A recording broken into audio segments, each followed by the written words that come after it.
ई चालती रहे। छोटो सा टॉपिक है राजपूतों की उत्पत्ति। एक नंबर को सीधो सो प्रश्न आवा, एकदम छोटो सो प्रश्न आवा, गजब सो प्रश्न आवा, एसम प्रश्न आवा, एवन बैग एसम सो प्रश्न आवा। और हाँ ओसम हुआ, ठीक है, थैंक यू, बढ़िया रहे कि इंग्लिश थोड़ी सी कमजोर है, कोई बात कर, और सारी मजबूत है, बस अंग्रेजी कमजोर। हाँ अंग्रेजी फिल्मों में नॉलेज ज्यादा है। राजपूतों की उत्पत्ति देखो, पहले तो हम इस शब्द की व्याख्या करते हैं कैसे आया होगा। पहली बात तो है कि किसी भी जाति के बारे में हम पर्टिकुलर नहीं बोल सकते कि इस जाति की उत्पत्ति ऐसे हुई होगी। कौन बोल सका, विभिन्न विद्वानों का मत है, आगे पीछे भी चलता रहा और आगे भी चलता रहेगा। यानी ये एक शोध का विषय है जो अब नहीं हमेशा ही चलता रहेगा, जब तक ये सृष्टि रहेगी तब तक चलता रहेगा। तो अलग अलग विद्वानों का अलग अलग मत होगा। आप स्पेशल कौन कह इसका कि राजपूतां की उत्पत्ति ई तरीको है, आप यहां कहूंगा कि ई विद्वान के अनुसार तो आए और ई विद्वान के अनुसार आए, ना कि पर्टिकुलर कह सकते हैं कि भी ऐसे हुई है। पहले तो हम इस शब्द की व्याख्या करते हैं, किस शब्द की, राजपूत की, कि भी ये शब्द कब आया होगा, भी कभी तो आया ही होगा ये शब्द, हमेशा तो रहा नहीं है। रामायण महाभारत में है क्या ये शब्द,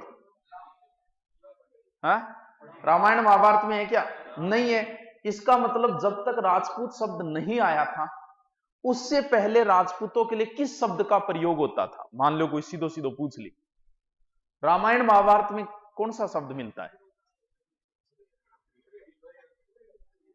चलो पुराने वेद के ऊपर चलो, ऋग्वेद, ऋग्वेद के अंदर 10 मंडल है, यानी 10 पाठ मान लो। 10वां और अंतिम जो मंडल है उसका नाम है पुरुष सूक्त। पुरुष सूक्त का मतलब यह है कि पुरुषों की उत्पत्ति कैसे हुई है, यानी आदमी कैंडब बनेड़ा है, आ बात लिखेड़ी पुरुष सूक्त में। इंग अनुसार आकर कोई एक आदि मानव है, आदि मानव मतलब ब्रह्मा जी, बिंग मुंह कौन बनया, ब्राह्मण यानी ब्राह्मण। उसकी भुजाओं से कौन बने, क्षत्रिय। उसकी जांघों से कौन बने, वैश्य। और उसके पैरों से कौन बने, शूद्र। 4 ही जातियां थी रामायण महाभारत में, ये 4 ही जातियां थी। तो फिर इन चारों में से हम बात करें, राजपूत नाम तो है ही नहीं, तो फिर इनके लिए किस शब्द का प्रयोग होता था, क्षत्रिय। यानी जब तक राजपूत शब्द नहीं आया था तब तक राजपूतों के लिए किस शब्द का प्रयोग होता था, क्षत्रिय। तो फिर भाई ये शब्द कब आया, अलग अलग विद्वानों के अलग अलग मत है, लेकिन ज्यादा जो सेट बैठने वाला है हम उसी का जिक्र कर ले। एक राजा हुआ था हर्षवर्धन, नाम तो सुने योग्य हो। हर्षवर्धन के समय वेनसांग भारत आया था, वेनसांग चिंगसांग वेनसांग, हाँ कोरोना आ रहे नहीं चीनू, बढ़िया। टिकटॉक भी तो चीनू ही तो आए है, तो टिकटॉक भी खतरनाक हो, टिकटॉक के बाद वो कोरोना है वो भी खतरनाक है। तो हर्षवर्धन एक राजा हुआ और हर्षवर्धन राजा के नीचे सामंत थे। सामंत समझ गया, ठाकर। तो सामंत मान लो ए बी सी डी, ये सामंत है, उनका मेन राजा हर्षवर्धन है। तो ये जो सामंत है वो हर्षवर्धन के नीचे काम करते थे। तो ये अपने आप को बोलते थे कि मैं तो राजा का क्या पुत्र, यानी अपने आप ने राजपुत्र बोलिया करता। पुराने समय में राजा और सामंत के बीच पिता पुत्र का संबंध होता था, तो अपने आप ने राजपुत्र बोलता, बोल मैं राजपुत्र, मैं राजा का बेटा, बेटा हा को नहीं लेकिन राजा का बेटा मान के राज कर्या करता। ठीक है, हर्षवर्धन की मृत्यु हो गई, इनके ऊपर कोई बचा नहीं, 7वीं शताब्दी है, इनके ऊपर कोई बचा नहीं, तो ये अपने अपने क्षेत्र के क्या हो गए, स्वतंत्र राजा हो गए। भाई इनके ऊपर कोई नहीं बचा तो ये अपने अपने क्षेत्र के स्वतंत्र हो गए। धीरे धीरे क्या हुआ, ये जो त्रय शब्द है ना वो धीरे धीरे कन्वर्ट होके तय में बदल गया। जैसे हम लोग बोलते हैं क्षेत्र, बोला, अब क्षेत्र बोलना में अपन जोर आवे तो अपन के करियो, खे गो तो खे कर दियो खे, त्रय गो तय कर दियो, के बना दियो खेत। अब खेत देखो थे फिर हम लवली इतरियां बोली जरे एकदम लापसी इतरियां खेत। क्षेत्र बोल के देखो कितो जोर आ रहे, जोर आ रहा काम तो आप कराई को नहीं। हाँ क्यों तो करांगे जोर काम कोई करियो आज तक बता। हाँ हाँ। तो राजपुत्र बोलने में जोर आवे, जोर आवे आप क्या करियो रा जय पुत्र ने तय में बदल दियो। यानी राजपूत शब्द हर्षवर्धन की मृत्यु के बाद 7वीं शताब्दी में आया और पृथ्वीराज चौहान की मृत्यु तक यानी राजपूत काल जो है वो 7वीं शताब्दी में शुरू हुआ। पृथ्वीराज चौहान की मृत्यु 1192, तो 12वीं शताब्दी तक का जो समय है वो क्या कहलाता है, राजपूत काल कहलाता है। जैसे मुगल काल है कब शुरू होता है, 1526 होता है ना।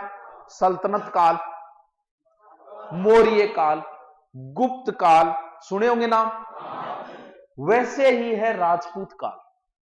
यानी इस समय लगभग भारत पर किनका शासन रहा, राजपूतों का शासन रहा। पृथ्वीराज चौहान की मृत्यु के बाद में यहां सल्तनत काल आ गया था, क्योंकि दिल्ली पर अधिकार, जिसका दिल्ली पर अधिकार होगा उसी का भारत में शासन माना जाएगा। दिल्ली पर अधिकार करने वाला अपने राजस्थान का पहला आदमी कौन था, विग्रहराज चतुर्थ। विग्रहराज के समय पूरे भारत की राजधानी दिल्ली अजमेर थी, यह बात बताई है मैंने। तो राजपूत, यह प्रश्न पूछा जा चुका है, राजपूत काल कब से कब तक है, 7वीं से 12वीं शताब्दी तक।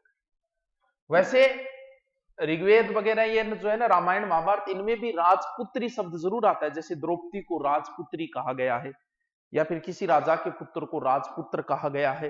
तो राजपुत्र शब्द जरूर आया, लेकिन राजपूत शब्द नहीं आया है। तो राजपूत काल जो है वो हर्षवर्धन की मृत्यु के बाद शुरू होता है और पृथ्वीराज चौहान की मृत्यु पर समाप्त हो जाता है, यानी 7वीं से 12वीं। ओ प्रश्न याद था ने राखड़ो ही पड़ेगो, राख लियो आगे, पास होने खातर तो राखनो पड़ेगो, और कोई इलाज भी तो कोई अपने कर।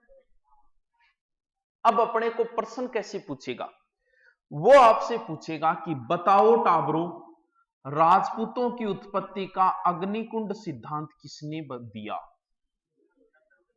वो आपसे पूछेगा कि बताओ टाबरो, राजपूतां की उत्पत्ति ब्राह्मणों कुण माने। वो आपसे पूछेगा कि बताओ भी राजपूतां की उत्पत्ति को सूर्यवंशी सिद्धांत कुण दियो, कि राजपूतां की उत्पत्ति सूर्यवंशियों कुण माने। ठाने वो पूछेगो कि बताओ बेटी का बापू, कि राजपूतां की उत्पत्ति वैदिक आर्यों कुण माने। थाने वो पूछेगो कि राजपूतां की उत्पत्ति विदेशियों कुण माने। कुण मानो मतलब रुक जाओ। थाने वो पूछेगो कि राजपूतां की उत्पत्ति को मिश्रित मूल सिद्धांत किसने दिया। अपन एक एक सिद्धांत की व्याख्या करेंगे। प्रश्न इतने ही बनते हैं, सीधा सीधा पूछेगा और नीचे ऑप्शन देगा। बहुत ही इजी है, बहुत ही आसान है, लेकिन कि कोई कार्ड तो कौन बनेगा नहीं मेरे नाम है। चेक करूंगा, और जगह ही 5000 कम फीस है बंग एनओसी डिब्बा और चेक करूंगा कौन करीबा और बतानी पड़ेगी। बेरुत पढ़ू में कि कृपा कहां अटकी हुई है? पुट्टा दानवीर करण बन रहा है सगड़ा, नाम बड़ा मेरो ले ले है। लड़कियां की कर रखी है एनओसी 2-2 2,500 में। मैं कोई बड़ा दानवीर हो थमो थे, हारनी कौन करे, मरिया ही कौन करे थे, लिट जाओ बट जे कर दे दो है। थार तो लाडी एक ही आदमी कर सके। हाँ अब मैं ही कर सकूं, बाकी उम्मीद ना करियो कि थारी कोई एनओसी कर देगो। और आप पर तो कृपा बरसे और कोई बरसा कृपा पुगे तो कोई बड़ो दानवीर हो रही है, पुगे से कोई एनओसी कर दे थम जाओ है। हाँ बाजगे एनओसी कर दे, अरे नहीं आओ तो फोन और करे, आए क्यों नहीं, तुमने बड़ी चिंता हो रही है, आए क्यों नहीं। हाँ पैसे की देख लेंगे, देख लेगा पिसा की। चलो छोड़ो, क्या रखा है इन बातों में, झूठ लिखा है किताबों में। आपसे सीधा सीधा पूछेगा, अपने को कोई ना कोई दिमाग में कुछ ना कुछ सेट करके याद रखना पड़ेगा किसी ना किसी तरीके से, क्योंकि जब ब्राह्मणों से पूछेगा तो ऑप्शन तो सारे ही देगा। सबसे विवादित सबसे फेमस, सबसे प्रचलित सिद्धांत जो है वो अग्निकुंड सिद्धांत है। यह सिद्धांत एक ग्रंथ में मिलता है, पृथ्वीराज रासो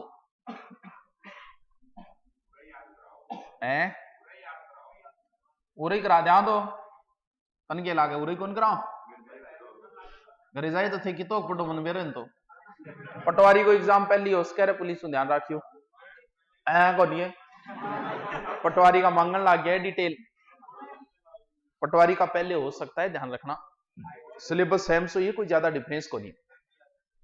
पृथ्वीराज रासो जो ग्रंथ है वो लिखा था चंद्रवरदाई। चंद्रवरदाई का जन्म हुआ था लाहौर में। वैसे तो ये ग्रंथ जो है चंडू खाने की गप कहा जाता है इसे, और इतो जोर को लिख के गए, इतनी गप है इन ग्रंथ में, ओए होए होए भयंकर। आज को आदमी भी इतनी गप को मार सके जितनी ग्रंथ में मिली, बड़ा चढ़ा गई। कभी पृथ्वीराज की सेना जब रवाना हुई तो उसके पोड़ों से धरती हिलने लग गई, शेषनाग भी अपना सिंहासन छोड़कर भाग गया, इस तरीके।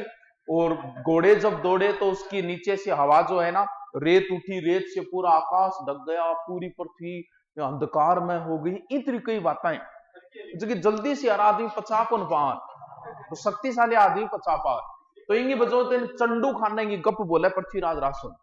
तो ये जो है चंद्रवरदाई, इसके बारे में कहा जाता है एक थाल जन्म एक थाल मरण। पर चंद्रवरदाई और पृथ्वीराज जो है वह एक सागी जन्म्या एक सागी मरे। ये ग्रंथ जो है, इस ग्रंथ में 69 प्रकार के सर्ग है, 68 प्रकार के छंद है। छंद इतना छंद प्रयोग करे 68 प्रकार का। सबसे ज्यादा जो छंदों का प्रयोग हुआ है वो हुआ है छप्पे छंद, इसीलिए तो चंद्रवरदाई को छप्पे का राजा कहा जाता है। जबकि पूरा तो मिलियो ही को नहीं, मिलियो ही थोड़ा बहुत है। भाषा क्या है इसकी? पिंगल, डिंगल नहीं पिंगल। इस ग्रंथ में चंद्रवरदाई लिखता है कि अब्बू पर्वत के ऊपर वशिष्ठ ऋषि यज्ञ करता था। ठीक है भाई, वशिष्ठ ऋषि बढ़िया बात है। यज्ञ के अंदर राक्षस प्रवृत्ति का लोग आता। राक्षस को मतलब वो को नहीं थी, यहां सोचो का राक्षस को मतलब बिंगैया सींग निकले डायर, अगैया निकले डायर। राक्षस अपने बीच में विराजमान है, अपने आसपास ही पाए जाते हैं। राक्षस वो लोग होते हैं जो अच्छे कार्य में टांग अड़ाते हैं। गांव में कोई प्रोग्राम चल रहा कभी आपने भागवत करावा तो बिंग बीच में टांग अड़ाओगे एक जनो, कोई ना कोई कमी काट के बिन रोकने की कोशिश करो, बह राक्षस थे। ब्याह मांडो थारो जिया ब्याह होगो, काको रूस जागो, फूंपो रूस जागो, ए महान विभूतियां वे फूंपो और काको। एक मुंह तो कन वहां दो मुंह, एक तो कन फरम ही नाराज हो भलाई थे किमी कर लियो चाहिए। अन के का फिर राक्षस का के का भाई अच्छे काम में ब्याह सावे रिश्तेदार आ रहे हैं बीते सावड़ रह जा, लेकिन है जो को फर्जी वैनी वो रिश्तेदार आएगा हुआ 20 दिन लड़ेगो, बाकी सही रहेगो। पूरे रिश्तेदार बेरो पड़ जाएगा, भाई भाई साहब इशाक है 20 दिन दारू पिएगा, जो पूरे रिश्तेदार पतो लाई जाएगा, हाँ जी भाई जी चोखा छांटा मास्टर है, चोखो लड़ाकू विमान है। तो अब आपने किए शाम के लेग पीस खा, मीट मांस दारू, तो के आपने धर्म में है गया चीज नहीं है। तो अब जो को मीट खा रहे तो मीट खानो, दारू मांस खानो तो राक्षसों काम हो। तो फिर भाई राक्षस कहांगा सामान्य आदमी कहांगा? राक्षस ये तो राक्षस अपने बीच में विराजमान है, अपनी क्लास में भी मिलेगा, बिल्कुल बहुत मिल जाएगा। कम से कम ढूंढा 10-15 तो कन्फर्म ही राक्षस लाद जाएगा ठे, जका लेग पीस में स्वाद न्यारी का कच्चो रहेगी और पाको रहेगी। और तो वह विषय आदमी अब ऋषि मुनि बेचारा तपस्या करता, तो बंग बीच में परेशान करना, तो ऋषि हो गयो परेशान। तो ऋषि एक यज्ञ करियो और यज्ञ के अंदर 4 योद्धा की उत्पत्ति करी, प्रतिहार, परमार, चालुक्य, चौहान। 4वां को क्रम ध्यान रखियो, प्रतिहार, परमार, चालुक्य, चौहान। ए आया और बा राक्षसान रोकिया, और ए बाद में 4 जातियां बन गई। 4 जातियां हैं, प्रतिहार, परमार, चालुक्य और चौहान। तो इस सिद्धांत के अनुसार राजपूतों की उत्पत्ति कैसे हुई है? अग्निकुंड से। अब इस बात पे मुद्दा उठ गया, क्योंकि नवीन साइंस जो है इस चीज को स्वीकार नहीं करेगी। बोल भी अग्नि से कैसे उत्पन्न होंगे ये समझाइए। अब इसके पक्ष में आ गए कुछ लोग तो, और कुछ लोग इस सिद्धांत के विरोध में आ गए। सूर्यमल मिशन इस सिद्धांत का पक्ष करेगा कि विपक्ष? सूर्यमल मिशन पक्ष करेगा, क्योंकि सूर्यमल मिशन खुद हाड़ा चौहानों के दरबार में था और चौहाना की उत्पत्ति अग्निकुंड से है। तो जाहिर सी बात है सूर्यमल मिशन इस सिद्धांत का क्या करेगा? पक्ष करेगा। टोड ने थोड़ा सा, वैसे टोड ने तो विदेशी मत को माना है, लेकिन इस सिद्धांत का वो भी अप्रत्यक्ष रूप से समर्थन करता है। वो क्या कहता है? वो ये कहता है कि हाँ बिल्कुल सत्य बात है, राक्षस लोग ऋषि मुनियान परेशान करता और वहां 4 जातियां की अग्नि उत्पत्ति करी। बोल ना अग्नि कौन करेगी? वहां के करियो क्या आस पास का टकट शरीर का आदमी आज का लड़ना रहा सा बन गए वो पकड़ के आगे बन आतम दे दी के तलवार और अग्नि की खे खुआ दी सोगन। तो बन एक तरीकों अग्नि उबांगो और दूसरी जाति बनाई है बन। तो बंग में वो कहने का आस पास योद्धा ले बंग में आपको नाम डाल दे, बोल बामू कुछ विदेशी भी लाए हो, इन तरीकों करके आप बात ठोक दे। ऐसा हो भी सकता है। जैसे सामान्य सिख थे, सामान्य सिखों को सैनिकों में कन्वर्ट किसने किया? गुरु गोविंद सिंह जी ने। भाई गुरु गोविंद सिंह जी ने सामान्य लोगों को क्या सैनिक नहीं बनाया था? सारों को तलवार दे दी, हाथ में 5 चीजें दे दी, सैनिक बना दिया। तो हो सकता है उस टाइप में वहां के आसपास के जो लोग थे उन्हें तलवार हाथ में देकर उन्हें योद्धा बना दिया, और वही आगे चल के जातियां बन गई। तो प्रतिहार, परमार, चालुक्य, चौहान। तो टोड इस सिद्धांत का अप्रत्यक्ष रूप से समर्थन करता है, सीधा नहीं करता है। सीधो तो कौन बोल रहे हो? सीधो तो कौन बोला है? सूर्यमल मिशन। बात समझ में आएगी? बस आपसे तो सीधा पूछेगा कि राजपूतों की उत्पत्ति का अग्निकुंड सिद्धांत किसने दिया? ए सूर्यमल मिशन को कौन दे दो? आर्य से। हाँ चंद्रवर्धाई को दे दो। ठीक है। अब देखो बिया देखे तो अग्नि और सूर्य में कोई अंतर है? और सूर्य में तो अग्नि है भी, कोई अंतर तो कोई नहीं, लेकिन फिर भी थोड़ा सो घुमा फिरा एक अग्निकुंड अलग बता दियो, सूर्य मसीह। लगभग जो लोगों ने है ना वो इसी सिद्धांत को अपना लिया। राजपूतों ने भी किस सिद्धांत को अपना लिया? इसी सिद्धांत को अपना लिया, बोला हाँ जी अग्निकुंड होएगा। अब देखो राजपूता की उत्पत्ति बामणों को माने, बामणों माननारो इतिहासकार भी बामणी गोपीनाथ शर्मा है। किताब अच्छी आवे राजस्थान इतिहास की, इनकी बुक आती है, इनकी अच्छी प्रमाणित बुक मानी जाती है, मिल जाएगी गाइड इनकी आपको हर जगह मिल जाएगी। गोपीनाथ शर्मा की प्रमाणित बुक आती है, अच्छी बुक है। आरएस वगैरह की तैयारी करो तो उसके लिए प्रमाणित बुक मानी जाती है। ये पहले तो राजस्थान यूनिवर्सिटी में शायद लेक्चरर थे और अब भी है शायद, वर्तमान में भी ये जिंदा ही है शायद तक गोपीनाथ शर्मा। तो इनकी अच्छी बुक मानी जाती है। तो गोपीनाथ शर्मा जो है वो अब खुद शर्मा है, जाहिर सी बात है दूसरे क्यों बढ़ाई करेगा। देखो लिखने वाले कौन थे? पुराने समय में संविधान किसने लिखा? मन्नू ने। मन्नू एक ब्राह्मण था। लिखने वाले जो थे ना जितने भी वो ब्राह्मण थे। राज किनका था? राजपूतों का। तो ब्राह्मणों ने लिख दिया कि आप हमारी संतान हो। इससे उनको क्या फायदा हुआ? उनको अच्छी रेपुटेशन मिल गई, दरबार में अच्छा स्थान मिल गया। तो राजपूतों की उत्पत्ति ब्राह्मणों से मानने वाला इतिहासकार भी ब्राह्मण है। इसने किस आधार पे माना?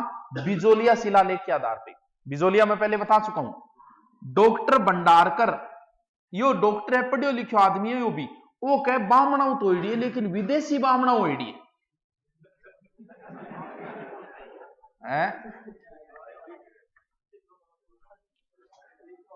हाँ चलो कोई बात नहीं, याद तो रह जैसी कि राजपूता की उत्पत्ति बामणों कौन माने?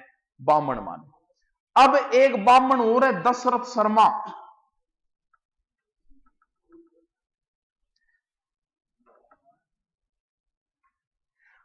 अब दशरथ शर्मा वो भी बामण है, और की तो दिमाग में अटके नहीं अटके आ जरूर अटक के रह जी कि राजपूता की उत्पत्ति बामणु मानना रहा इतिहासकार बामण है। अब बामण तो दशरथ शर्मा भी है, लेकिन यो कौन माने? अब इन्हें भी आप याद कराना, करा दूं, 1 मिनट लगेगी। देखो सूर्यवंशी चंद्रवंशी दो ही प्रकार मानी जाए, एक तीसरो भी मानी जाए, यदुवंशी। राजपूतों की वैसे 3 श्रेणियां मानी गई, एक सूर्यवंशी, एक चंद्रवंशी, एक यदुवंशी। यदुवंशी कौन सी हो गई, जैसे बाटी है तो उन्हें चंद्रवंशी कहा जाता है, चंद्रवंशी में यदुवंशी भी मान लेते हैं। अब देखो राजपूतों की टोटल कितनी शाखाएं मानी गई है, 36। ये मैं ऑल ओवर सिद्धांत बता रहा हूं, ऑल ओवर सिद्धांत अलग है, फिर इसके अंदर में जाए तो 36 शाखाओं में कुछ सूर्यवंशी है, कुछ चंद्रवंशी है, कुछ यदुवंशी है। तो मैं जो बता रहा हूं वो तो ऑल ओवर सिद्धांत है, जैसे बाटी क्या है, चंद्रवंशी है, जबकि मैं ऑल ओवर सिद्धांत बता रहा हूं कि सभी राजपूतों के लिए कौन सी सिद्धांत का प्रयोग किया गया है। अब देखो सूर्यवंशी, भगवान राम क्या थे, भगवान कृष्ण चंद्रवंशी थे, भगवान राम क्या थे, सारान पता है, रामायण देखो है, भगवान राम इक्ष्वाकु वंश के थे और सूर्यवंशी माने गए हैं ये। तो भगवान राम जब सूर्यवंशी है तो भगवान राम का फादर पिताजी दशरथ की है, अरे जब भगवान राम सूर्यवंशी है थे, जकी जाति का थार बाबू भी जाति कोई तो गयो और दूसरी को है भैया, तो भगवान राम जब सूर्यवंशी है, आसी क्या कह रहा, वो पड़ोस में गयो, वो सोचियो पड़ोसी के बारे में कहता हो गया कुछ कि वो कागजाम जो नाम है नहीं वो ही मानी जाओ गुना, कागजाम किंग है वो ही है। तो भगवान राम जब सूर्यवंशी है तो भगवान राम का पिता भी सूर्यवंशी है, कौन, दशरथ। दशरथ सूर्यवंशी है तो इनने भी दशरथ है, हो गए हो। दशरथ शर्मा राजपूतों की उत्पत्ति कैसे मानता है, सूर्यवंशी, याद रह जाओगे। जगदीश गहलोत भी है, याद रखो तो इसको भी रख लेना, जगदीश गहलोत, ये भी किससे मानता है, सूर्यवंशी। वैदिक आर्य, भाई ये कौन थे, आर्य कौन थे, कभी रामायण देखिए महाभारत देखिए, हे आर्य श्रेष्ठ, कौन थे आर्य। वैदिक काल, आपकी सिंधु घाटी सभ्यता के बाद वैदिक काल आता है, ऋग्वेद। वैदिक काल में जो जाति थी ना वो आर्य थी, वो जो आर्य थे ना, भगवान राम आर्य जाति से थे ये मान लो, वो जो आर्य थे ना वैदिक काल के, वो आगे चल के कहते हैं कि वही आगे चल के क्षत्रिय, और क्षत्रिय से होते होते वही आगे चल के क्या बन गए थे, राजपूत। तो राजपूतों की उत्पत्ति वैदिक आर्य से कौन मानता है, सीवी वेद्य, वैसे वेद्य वैसे वैदिक रह जैसे। राजपूतों की उत्पत्ति वैदिक आर्यों से कौन मानता है, सीवी वेद्य। अब बात आई विदेशियों, पिछली बार पटवार में भी क्वेश्चन यहीं से आया था। अब समझो राजपूतां की उत्पत्ति विदेशियों मानने वाला इतिहासकार भी विदेशी है। टोड तो है, मान ली, देखो टोड विदेशी है, थान सामने दिखने लगे, ठीक है। कन्नीगम है तो क्या करूं बता, उधर बुढ़ापा आ गई होगी है ना रे, रेडी है,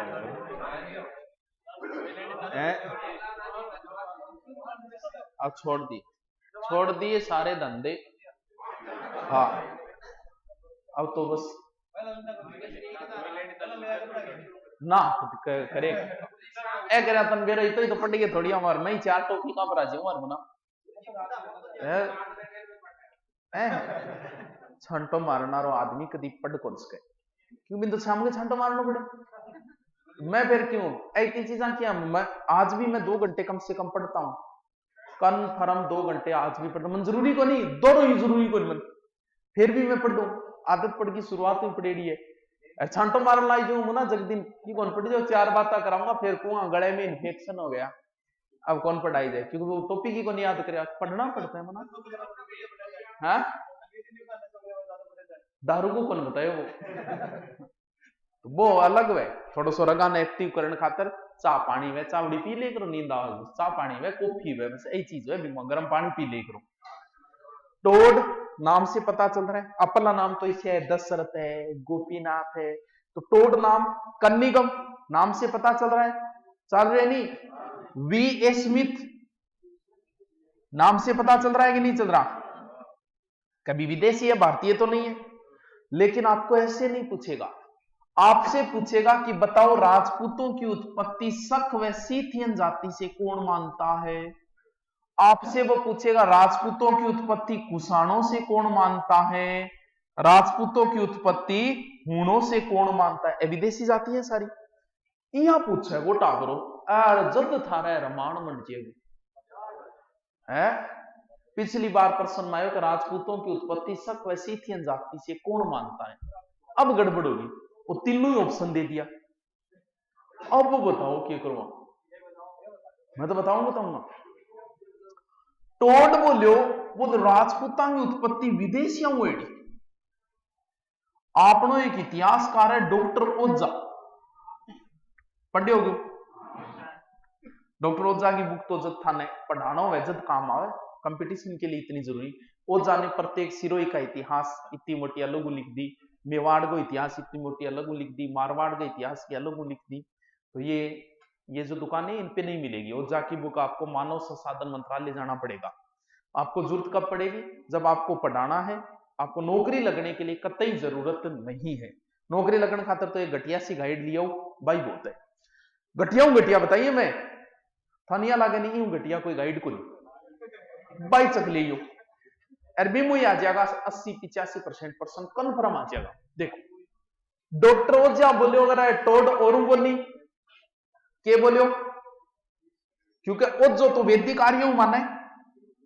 बोले और बोली के कहो, टोड बोले मां कहिए कि राजपूतां की उत्पत्ति विदेशियों हुई। बोले अच्छा कोई सबूत? अब वो सबूत पकड़ के ले बड़ो 2-4। बोल पहला सबूत तो है कि अंगिज की हाइट शरीर है नहीं विश्व मार विदेशियों में। यार आप कोई बात थोड़ी भाई कि कोई शरीर मिल गया मतलब भी उत्पत्ति होगी। कोई और सबूत? बोलो और क्या राजपूतां की प्रथा है नहीं जहां सती प्रथा एज की 2-4 प्रथा है नहीं ए मार लांगी है। बोले अच्छा मतलब कि कल्चर सेम मिल रही है, मतलब बाहू एड़ी है। अपने राजस्थान में जातियां तो बहुत है, कल्चर तो सेम ही है। भी सारी जातियां होली सगड़ा मनाओ, दिवाली सगड़ा मनाओ, कल्चर तो सारा ही सेम ही है। इनको मतलब सारा एक ही एडाएगे को नहीं एडा। आ कोई बात थोड़ी है। और सबूत?